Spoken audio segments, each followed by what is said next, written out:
Good morning, everyone.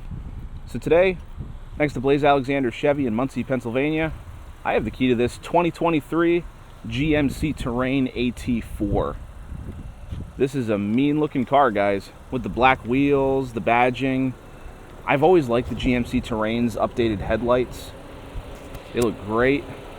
This is also an optional paint color. This is the Desert Sand Metallic. It's a $500 option.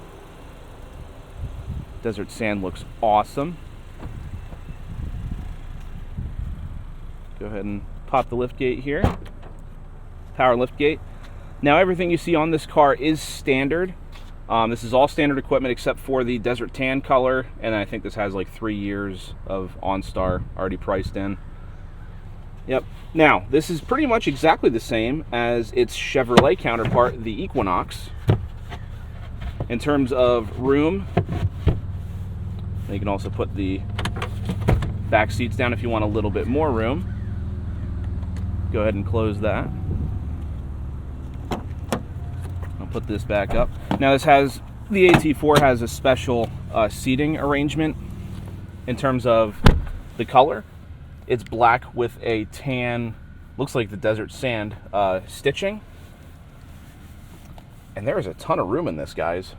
There is a lot of room. Plenty comfortable for me. Very nice. It's got like this texturing on here to make it look a little more rugged. Almost like a diamond plating pattern. Now let's take a peek under the hood. And shut it off so we can hear.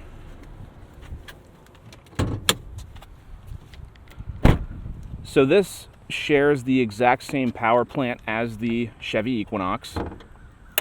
This is a 1.5 liter turbocharged 4-cylinder. It makes, now they actually, for 2023, they updated the power. The torque is the same, but they updated the power. This now has 175 horsepower instead of 170.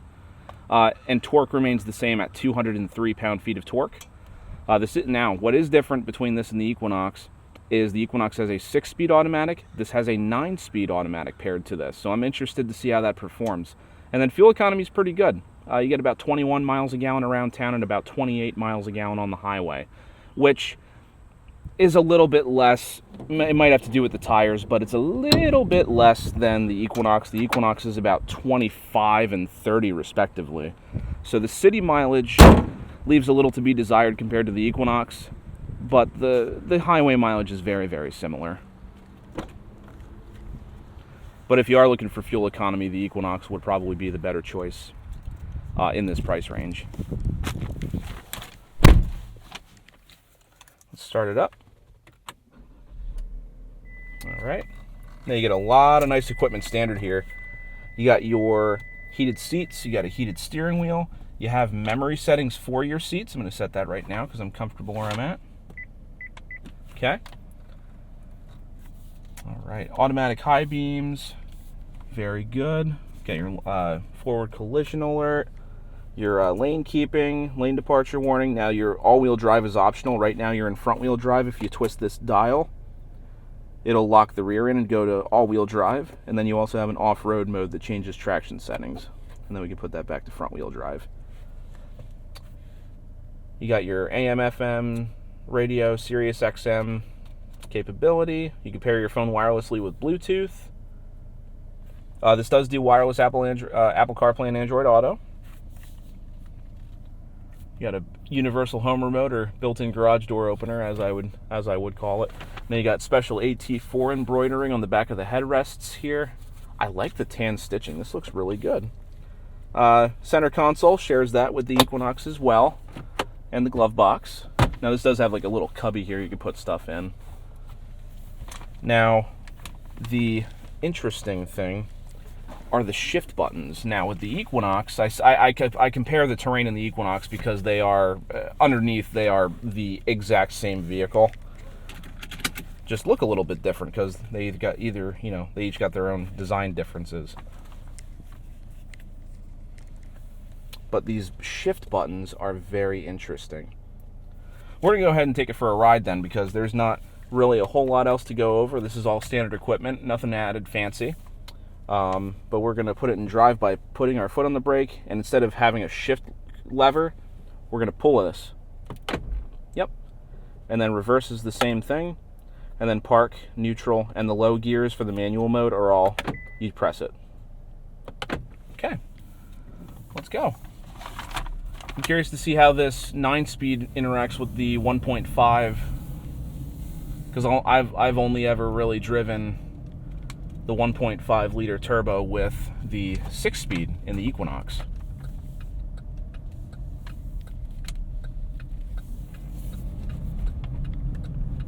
I can definitely tell throttle response is there. I barely put my foot on the gas and this thing like wanted to shoot off for some reason. So that's nice. Don't have to worry about throttle response. Now I did figure in terms of acceleration, this car is probably going to be very nice because of the 9-speed. So we'll test that out on the on-ramp later on.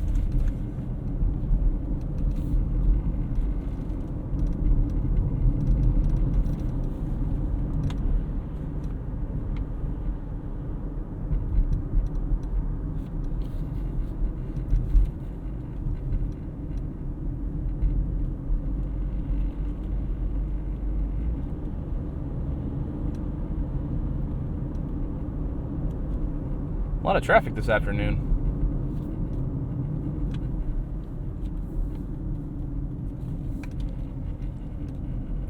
Brake pedal feel is extremely, extremely touchy, so you have to be careful.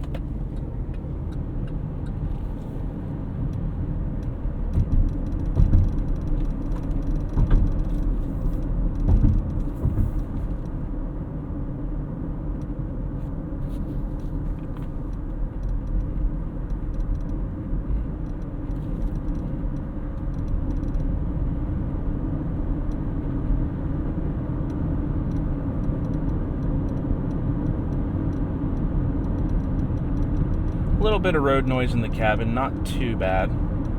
I've heard a lot worse.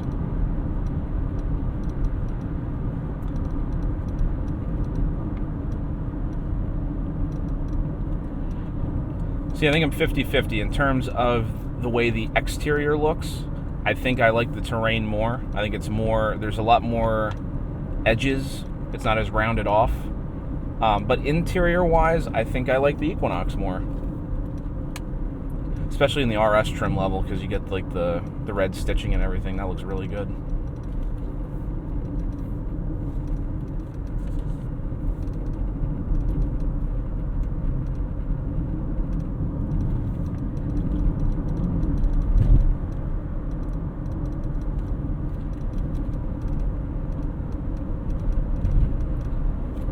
I can kind of tell there's like a creak coming from like the, whether it's the window or the A-pillar.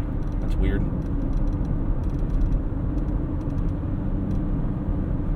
Gotta love plastics.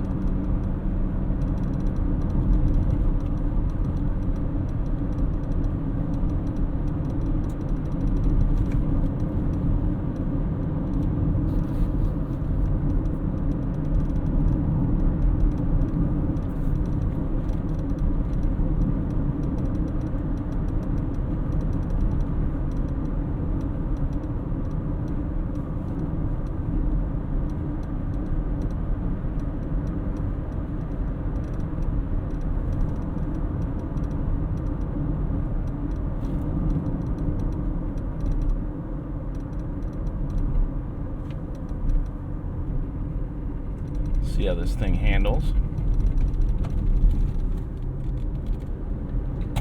This bump is always fun.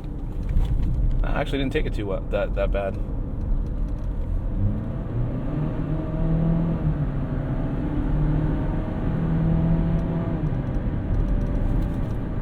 Has pretty good get up and go.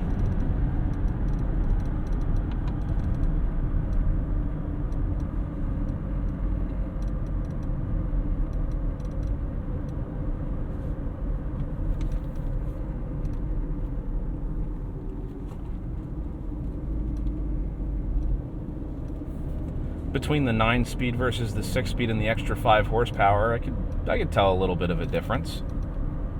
That's nice.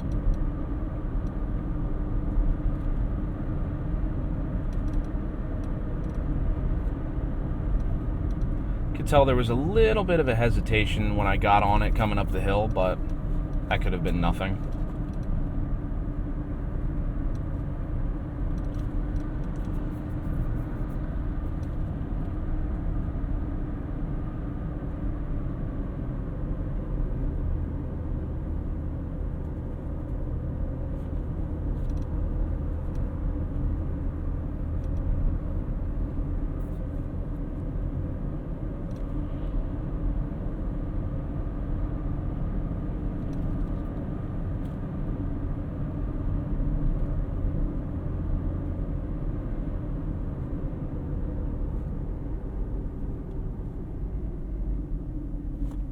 To give it some up the hill here. Oh yeah, I can definitely feel that. That feels great. No problem at all getting up steep hills. That was very good.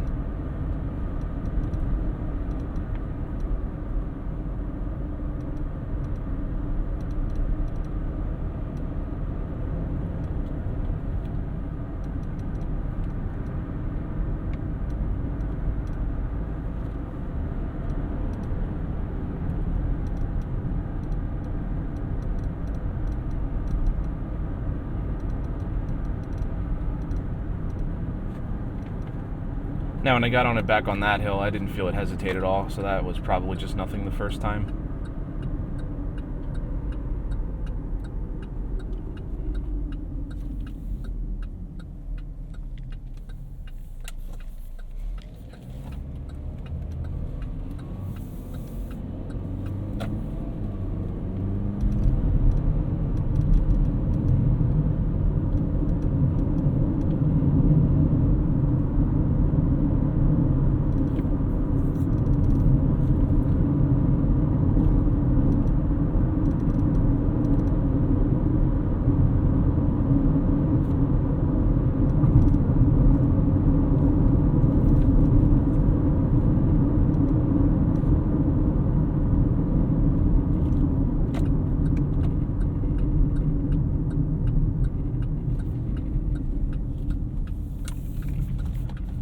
Now, I haven't had a chance to really get into price yet, so let's talk about that. So something like this, like I said, this is just it's the base AT4, which isn't exactly base. It's got some really nice equipment on it.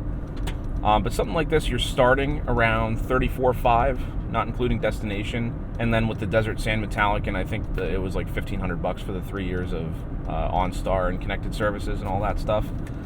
This was around, I want to say it said about $37,890 with destination and everything.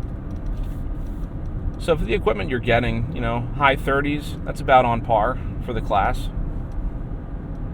That's pretty competitive to like a Chevy Equinox Premier, depending on the equipment that it has.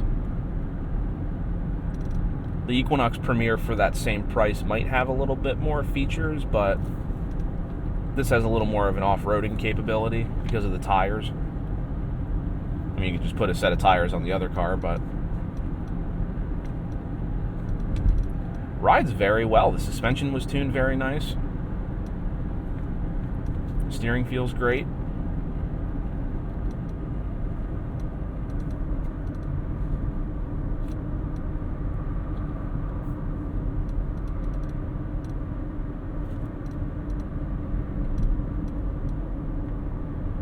This is a very nice competitor in the compact SUV segment, guys.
Now, me being the smart person I am, my GoPro battery is running out very rapidly. So at least I'll be able to do the on-ramp test for you guys, but if I don't make it back to my original starting spot, I apologize. All right, let's get this thing on the ramp here. See how this 9-speed does.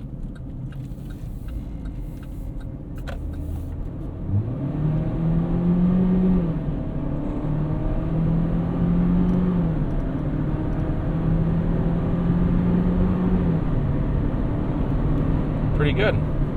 All right.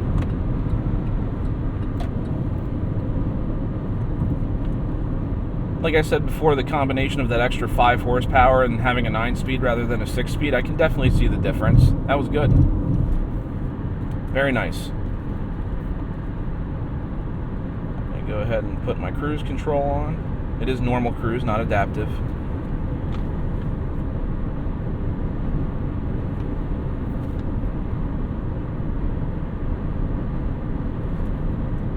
But I do want to absolutely thank Blaise Alexander Chevrolet in Muncy, PA for allowing me to do these videos. Really appreciate it, guys. I mean, if it wasn't for you guys, I wouldn't be doing what I am right now. And make sure you guys are subscribed to the channel if you guys are not currently, so this way you can get more content like this. Really appreciate it.